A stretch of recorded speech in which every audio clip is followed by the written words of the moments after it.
গ্রামের উত্তর দিকে একটা পুরনো খাল, খাল পাড়ে কয়েকটা তাল গাছ, একটা নড়বড়ে বাঁশের সাঁকো, আর তার পাশেই তিনজন কিশোর কিশোরী, ঋদ্ধি, রূপম আর নেহা। ওরা বসে গল্প করছে। স্কুল ছুটি হয়ে গেছে ঘণ্টাখানেক আগে। এখন সন্ধে নামছে, তাই আকাশে হালকা মেঘ, সঙ্গে হাওয়াও বইছে ঠান্ডা। তোরা শুনেছিস খালপাড়ে ওই ভুতুরে বাড়ির খবর? ওই খালের ধারের বাড়িটা, যেটা এখন ভেঙে পড়েছে আর কেউ থাকেও না? হ্যাঁ, সবাই নাকি বলে রাত 12টার পর ওই বাড়ির জানালায় একটা মেয়ে দাঁড়িয়ে থাকে, একদম সাদা কাপড়ে, চুল এলোমেলো। কোনো মানুষকে দেখতে পেলে তাকে ডাকে, আর যে যায় তাকে নাকি মেরে ফেলে। আমিও শুনেছি এই কথা। ওটা ছিল জমিদারের মেয়ের আত্মা। বিয়ের আগের রাতে গায়ে আগুন লাগিয়ে আত্মহত্যা করেছিল। গল্প তো কত শুনলাম, এবার যদি সাহস থাকে চল নিজেরাই গিয়ে দেখি ওই বাড়ির ভেতরে সত্যি ভূত আছে নাকি শুধু গাঁজা খুঁড়ি। সত্যি যাবি ওই বাড়িতে আজ রাতে? কেন, ভয় লাগছে নাকি? তোর আবার ভূতের ভয় বেশি। ভয় পাই না, কিন্তু ওই জায়গাটা ভালো না। গ্রামের সবাই বারণ করে। তাই তো বলছি, আজ তিনজনে যাব, গিয়ে দেখবো সত্যি ভূত আছে নাকি সবাই গাঁজা খুঁড়ি বলে বেড়ায়। ঋদ্ধি, রূপম আর নেহা তিনজনই ছোটবেলা থেকেই পাশাপাশি বাড়িতে বড় হয়েছে। এই গ্রামে তাদের নাম সবাই জানে, চঞ্চল, কৌতূহলী আর একটু বেপরোয়া। প্রতিদিন সন্ধেবেলা স্কুল শেষে তারা চলে আসে খালপাড়ে সাঁকোর ধারে এই মাচায়। সেখানে গল্পের ফাঁকে হাসি, খুনসুটি আর মাঝে মাঝে ভয়ঙ্কর ভূতের গল্প। আজও ঠিক তেমনই সন্ধ্যা। আকাশে হালকা মেঘ করেছে, বাতাসে এক অদ্ভুত ঠান্ডা গন্ধ। আশপাশটা একেবারে ফাঁকা। আর আজ বাকি বন্ধুরা কেউ আসেনি, একা বসেছিল তিনজনে। হঠাৎই কথার মাঝখানে উঠে আসে সেই খালপাড়ে ভাঙা বাড়িটার নাম। একটা পুরনো ভাঙাচোরা বাড়ি, যেটা ঘিরে বছরের পর বছর ধরে চলে আসছে ভয়ানক সব কানাঘুষো। লোকের মুখে শোনা যায় ওই বাড়িতে রাত হলেই জ্বলে ওঠে আলো। কেউ ঘরের ভেতর কাঁদে, আবার কেউ নাকি ডাকি সুরে করে ডাকে, যে যায় আর ফিরে আসে না। ঋদ্ধি, রূপম আর নেহা তাদের চোখে ভয় নেই। তারা এইসব কথা হেসে উড়িয়ে দেয়, বরং এইসব ভূতের গল্প শুনে তাদের কৌতূহল আরো বাড়ে। আজ তারা সিদ্ধান্ত নেয় নিজেরাই দেখে আসবে সত্যি কোনো ভূত আছে কি নেই।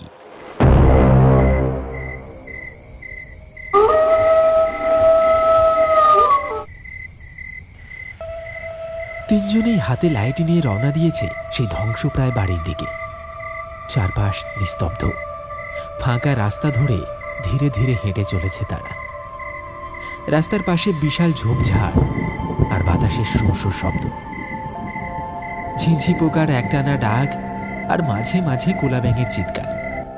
বাতাসে হঠাৎ করেই ঠান্ডা আর ভারী একটা অনুভূতি ছড়িয়ে পড়ে। রূপম হালকা কাঁপতে কাঁপতে বলে,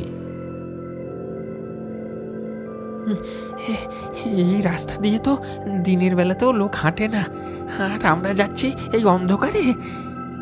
ভূত থাকলে তো ভালোই, সামনাসামনি দেখা যাবে। ভূতের গল্প শুনে শুনে আর কতকাল চলবে বল। নেহা কিছু বলে না, তার চোখে ভয়, কিন্তু পা থামে না। এক অজানা টানে সে এগিয়ে চলে সেই বাড়ির দিকে, যেখানে হয়তো সত্যি কেউ অপেক্ষা করে আছে, অপেক্ষা করে আছে শুধু ওদের জন্য।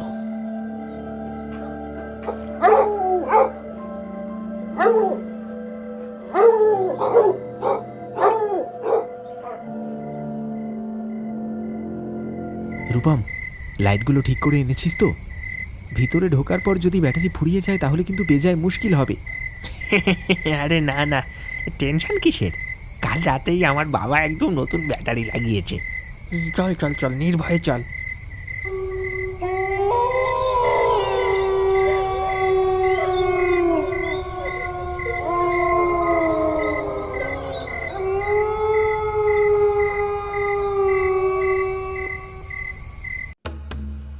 ঋদ্ধি, রূপম, একটা কথা বলি শোনো। ভেতরে ঢোকার আগে আর একবার ভেবে দেখো, এই জায়গাটা ঠিক স্বাভাবিক নয়। আমি বলছি এখানে কিছু একটা গড়বড় আছে, আমাদের বিপদ হতে পারে। আরে এত ভয় পাচ্ছিস কেন? আমরা তিনজন একসাথে আছি না। আরে ভয় পাওয়ার কিছু নেই, চল চল। তারা তিনজন ধীরে ধীরে এগিয়ে এসে দাঁড়ালো সেই অভিশপ্ত ভুতুড়ে বাড়ির সামনে। ঘোর অন্ধকারে চারিদিক নিঝুম, নিস্তব্ধ। আশেপাশে কোনো জনমানবের চিহ্ন নেই, এমনকি ঝিঁঝি পোকার একটি ডাকও শোনা যাচ্ছে না।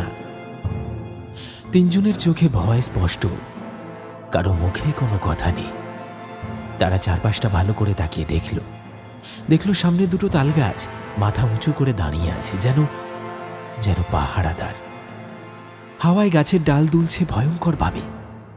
এক মুহূর্তে গা ছমছম করে উঠল তাদের। দূর থেকে ভেসে আসছে শিয়ালের ডাক।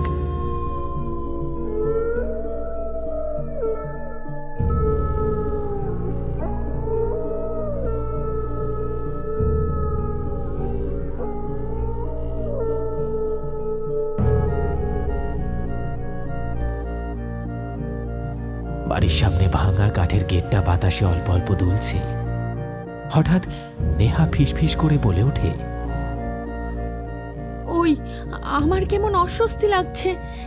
এই জায়গাটায় কিছু একটা গন্ডগোল আছে, আমি সেটা বুঝতে পারছি। আমাদের ভেতরে যাওয়া ঠিক হবে না।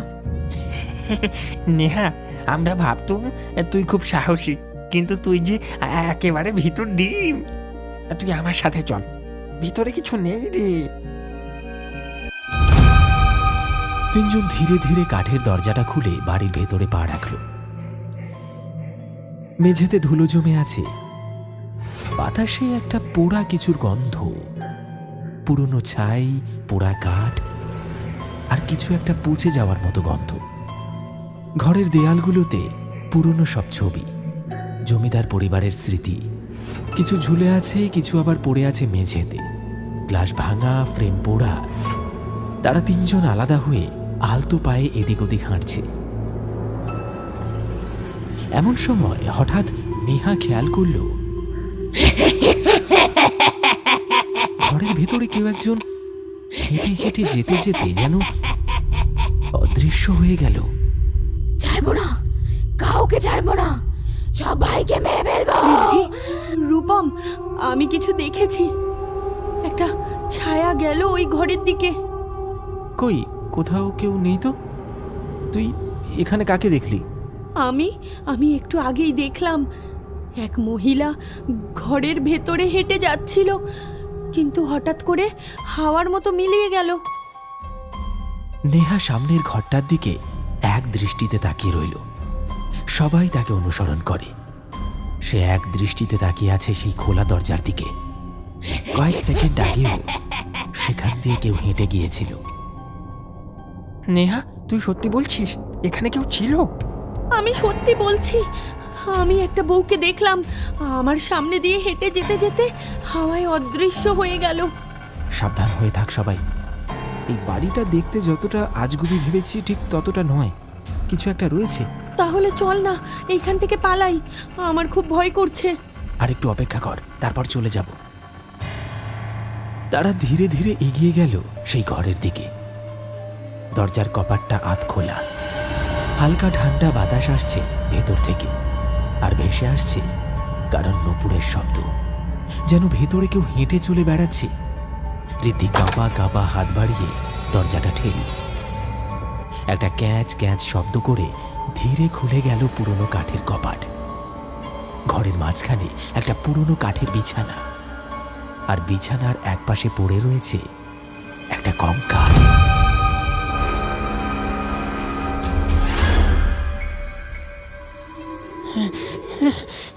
এই বিছানায় কেউ এক সময় পড়ে মরেছিল, আমি শিওর।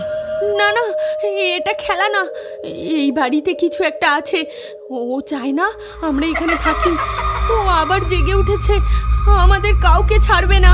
তারা পালাতে যাবে, ঠিক তখনই ঘরের জানালার কাঁচে হঠাৎ দেখা গেল একটা মুখ। সাদা পোড়া দগদগে, চোখের জায়গায় কেবল কালো গর্ত, আর ঠোঁটে এক ফাঁকা বিকৃত হাসি।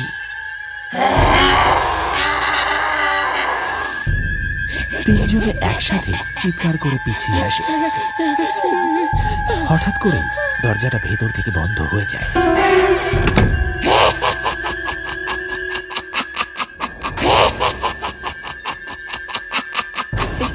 এটা কি হলো? কে দরজা বন্ধ করলো? হঠাৎ করে ঘরের বাতাস ভারী হয়ে উঠল। একটা পোড়া গন্ধে গোটা ঘর ভরে উঠেছে।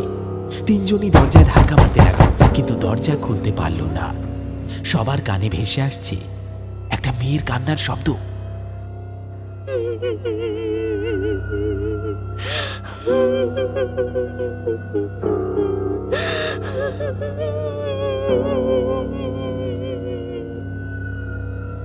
কে আছেন? দয়া করে আমাকে যেতে দিন। আমাদের ভুল হয়ে গেছে। আমরা আর কোনোদিন আসবো না। তোরা কেন এসেছিস আমার ঘরে? তোরা জানিস না আমি এই ঘরেই থাকি? তোরা আমাকে কেন বিরক্ত করতে এসেছিস? আমি তোদের কাউকে ছাড়বো না। আমরা এত কিছু জানতাম না। আমরা শুধু জানতে চেয়েছিলাম এই কথা সত্যি কিনা। সব সত্যি, কিন্তু তোরা এসেছিস মজা নিতে। সবকিছুতেই হাসি ঠাট্টা। আজ তোদের মজা দেখাবো। ঘরটা যেন হঠাৎ ঠান্ডা বরফের মতো হয়ে উঠল। তারা অনেক চেষ্টা করলো সেই ঘর থেকে বেরোনোর। তিনজনেই দরজায় ধাক্কা মারছে, কিন্তু তবু দরজা কিছুতেই খুলছে না। আর ঠিক তখনই নেহা ধীরে ধীরে পেছনে তাকালো আর দেখতে পেল ঘরের এক কোণে একটা নারী মূর্তি সাদা পোড়া শাড়ি পরে দাঁড়িয়ে আছে। চুল এলোমেলো, মুখে আগুনের পোড়া দাগ, আর চোখ দুটো পুরো কালো, যেন শূন্যতা। রূপম, রূপম, ওটা কে? ওর মুখে কোনো চোখ নেই, শুধু একটা পুড়ে যাওয়া গর্ত। আমাদের সত্যিই ভুল হয়ে গেছে। আমাদের ছেড়ে দাও, আমাদের ক্ষমা করে দাও। ঘর জুড়ে ভেসে বেড়াচ্ছে পোড়া মাংসের গন্ধ, যেন কোনোদিন কেউ আগুনে পুড়ে মরে গেছে এইখানে। তাদের তিনজনের শ্বাস প্রশ্বাস ক্রমশ ভারী হয়ে উঠছে। নেহা গলার কাছটা চেপে ধরে বলছে, আমার নিঃশ্বাস বন্ধ হয়ে আসছে। এখান থেকে বেরোতে হবে এক্ষুনি। ঋদ্ধি দেয়ালের কোণে ঠেস দিয়ে দাঁড়ায়, ঘামছে। তার চোখের সামনে সেই ছায়ামূর্তি ধীরে ধীরে উপরের দিকে উঠতে শুরু করে। তার চোখ দুটি এখন আগুনের মতো জ্বলছে দাউ দাউ করে। মুখে সেই বিভৎস হাসি আর ছেঁড়া দাঁত।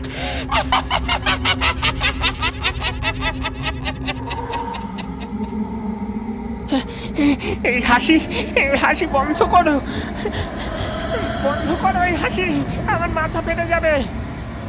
ঋদ্ধি চোখ বড় বড় করে দেখে ছায়া ধেয়ে আসছে তার দিকে।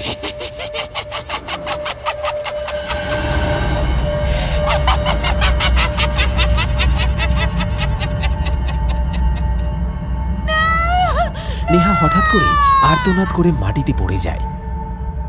সেই ছায়া তাদের সামনে এক ঝোড়ো ঘূর্ণির মতো ছুটে আসে। তাদের চোখে নেমে আসে ঘন কালো অন্ধকার। কেউ কিচ্ছু দেখতে পায় না। হঠাৎ যেন চারপাশে একটা কিচকিচে শব্দ, হাসি, আর কিছু নয়।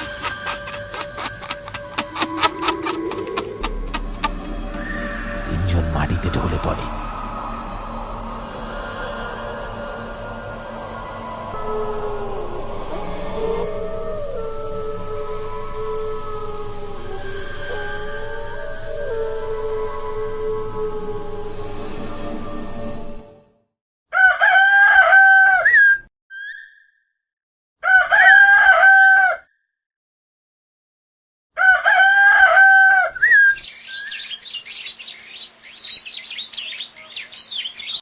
সকাল হতেই বাড়ির ভেতর থেকে পাওয়া গেল তিনজনকে, ঋদ্ধি, রূপম আর নেহা জ্ঞানহীন অবস্থায়।